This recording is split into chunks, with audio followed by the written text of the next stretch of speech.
Hi, I'm Rob Nyer. Welcome back to another episode of Rob's Mailbag. This week I'm actually in New York here at SB Nation's studios. If you've got a question for next week, the email address is robsmailbag@sbnation.com. First question this week is from Tim in Rockford. Hey Rob, my question for you is when should the Cubs call up Anthony Rizzo? Well, not yet. Rizzo is clearly ready for the majors. He's got a 1068 OPS in 135 AAA games. That's last year and this year. He's done almost exactly the same thing last season and this season. He's 22. He is one of the best hitting prospects in all of baseball. But the Cubs are going nowhere.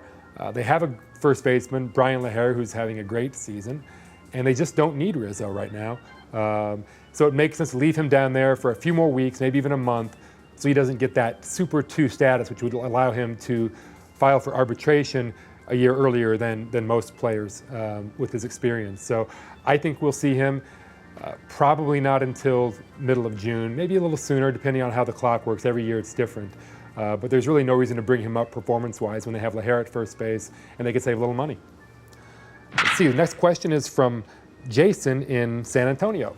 Hey Rob, it's Jason from San Antonio here. Should we just get rid of the bulk rule altogether? It's a good question. I've heard it proposed over the years. Sort of back in the 50s and 60s, people suggested they should get rid of the spitball rule as well, and that never happened. I think that the balk rule, and this question, by the way, I think is, I'm presuming it's spurred by the report last week that baseball is going to try to outlaw that old move where the pitcher fakes to third base with the runner on third and then goes back to first to see if he can catch the runner off first, which almost never works, but sometimes does.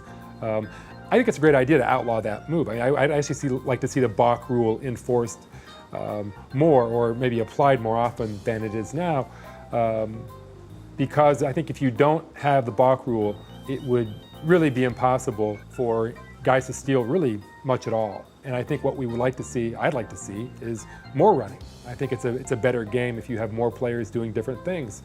I'd like to return to the days of the 1980s when a few players would steal 80 or 100 bases in a season. This next question is from Sam in San Mateo, and it's about the Bay Area teams. And so we're going to throw this one to Grant Brisby, who lives out there. Thanks, guys. Rob, thanks for having me on. The question comes from Sam in San Mateo. He asks how I think the Oakland-San Jose situation will shake out. Well, he didn't ask me, he asked Rob, but he gets me. And I don't think that the A's will ever get permission to move to San Jose. I think that it would require a vote from the owners, and I think there's a lot of owners in a lot of markets that just would not want to set the precedent of forcing one team to cede some of their territorial rights. I think Philadelphia is one of those markets. I think Seattle, when you look towards Vancouver or Portland, I think they're very comfortable being the only team in that market. And I think once you tell a team like the Giants you have to give up territorial rights for the good of baseball, I think that sets a precedent that a lot of owners aren't going to want to deal with.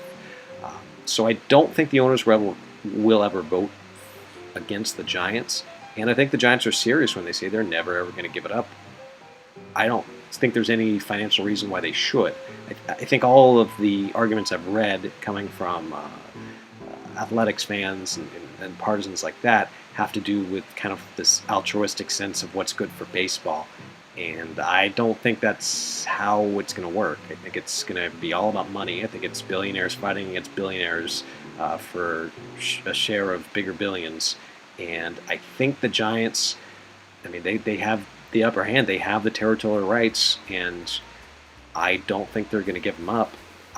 As an A's fan, I would love to see them build a new waterfront ballpark in downtown Oakland, Jack London Square, that area, but I don't think it's going to happen. I don't think San Jose is going to happen. I think their best bet is something like a Fremont, which they were going to try already. But if that doesn't work, it might just, there might not be an answer in the Bay Area for two different teams. I would hate that, but I'm thinking that's kind of the way it's going. Thank you, Grant. Next question is from Will in Massapequa. My question is, was the firing of Shyam Das motivated by politics? That is, was he sacked for ruling against C-League or the owners? Well, Das had been the the arbitrator for 13 years, and I think it is a bit of a reach to suggest that it's a coincidence he would get fired a few weeks or a couple of months after ruling against the owners in the Ryan Braun matter. I suspect there might be something else to this. I mean, the thing is he's typically ruled against the owners when these things have come up, different things, and which would be, you would expect.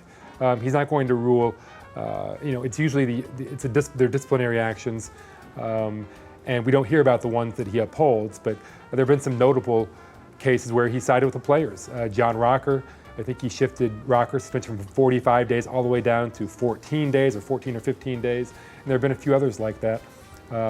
This might have had something to do with the fact that Das never did release his reasoning, and maybe baseball wanted him to release his reasoning behind the Ryan Braun ruling to make themselves look better. But 13 years is a pretty good run, but I'm actually surprised he's lasted as long as he has.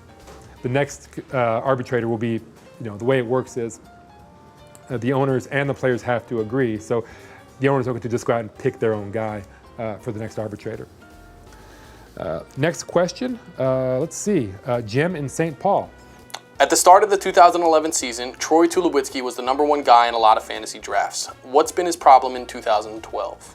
Well, I mean, the biggest problem is probably that it's just been, it's early in the season still, and great players will have a poor April, sometimes even poor Mays, and we've seen a number of players who haven't done what we would normally expect them to. They typically come around. Tulowitzkis had a couple of small, lingering injuries that haven't been enough to knock him out of the lineup, but probably have been enough to keep him from performing as well as we would expect.